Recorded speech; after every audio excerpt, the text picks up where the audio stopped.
talking about relationships this afternoon on Kababayan LA. At hindi lang po basta-bastang relationship. We're talking about romantic relationships. And there's the word romantic, romance. It's equated to love. But how important is love in a relationship, and how much of a factor should that be considered?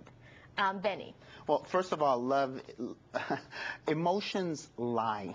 Right, and that's one of the first things I tell people who get in trouble in their relationships, because I was so in love with them, I was so enamored with them, but then after a while the love has flown. Right, so I tell people love is a great feeling, and it's the initial phase of a relationship, right? But don't trust your feelings, because it's not enough. It's not enough. And we have two perspectives this afternoon. Benny used to be a pastor at Saddleback Church. And of course, he's giving us a spiritual perspective. It is in the Bible. The hearts can lie to us, or the heart can lie to us. And Gail is giving us a clinical perspective, because she is a licensed family and marriage and family therapist. But Gail, you were nodding your head when Benny was talking about love that way, because is it the same? Love is an emotion. Love is a feeling. Feelings change. And it's the same thing. You can actually say, when you're in the moment, when the temptations are there. Let's say you're in a committed relationship and you're not feeling good, you just had a fight, you go to a party, you meet someone, boom, the feeling is there. I want this person. That's a feeling. But sometimes you're not thinking, what are the consequences of your actions? That's the same thing as love. It's a feeling. It will change. I'd like to use a metaphor of fire. If you don't have the spark to make it happen, it's very hard to make it happen. But how do you maintain keeping the fire alive?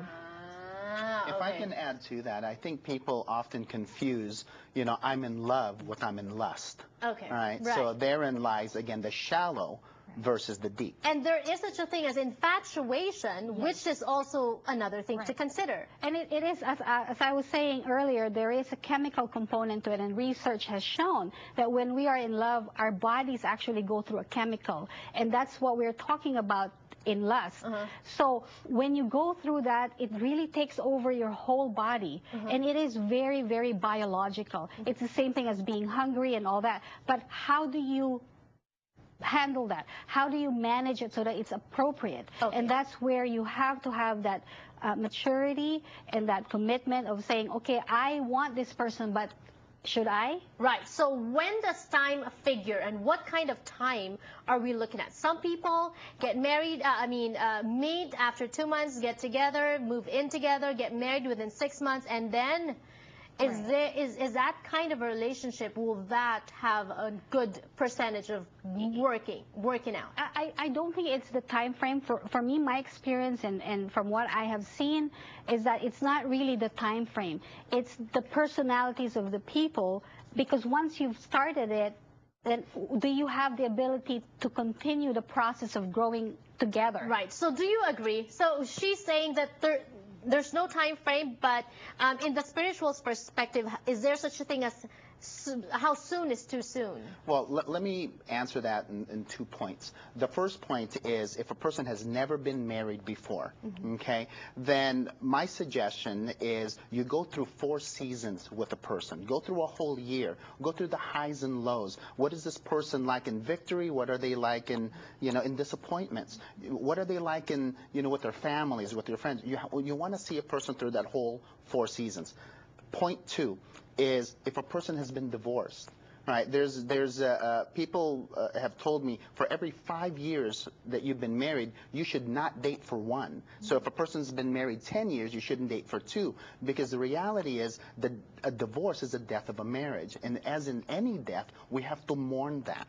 And the problem with so many people is they jump right into a relationship without ever resolving, the previous issues. Right. And there is such a thing, Gail, don't you agree, that, in courtship, there is such a thing as putting your best foot forward. So when you rush into something, you don't know if you're really marrying that person, or if, he's just maybe, meron pang biological thing that's going on that, And yes, that's true. At the same time, I think, ideally we would like to have that. We would like to see our lives go as we planned, Right. where we have this Or we courtship, take your we go time, this, and yes. and I totally agree. Going through different types of situations Right.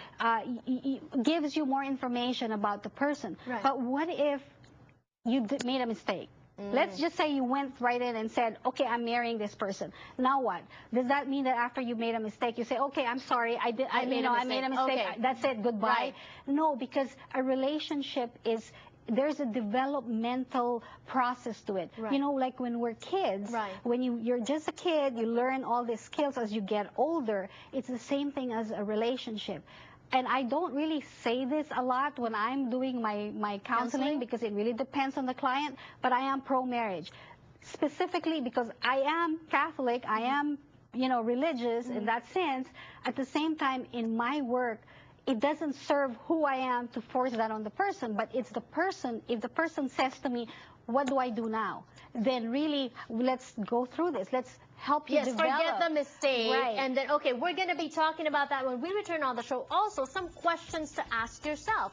Because, what do you want? Do we know what we want? Sometimes we know what we want, but we don't know it's not necessarily in conjunction with what's best for us. We're going to be talking about that when we return on the show. Don't go away.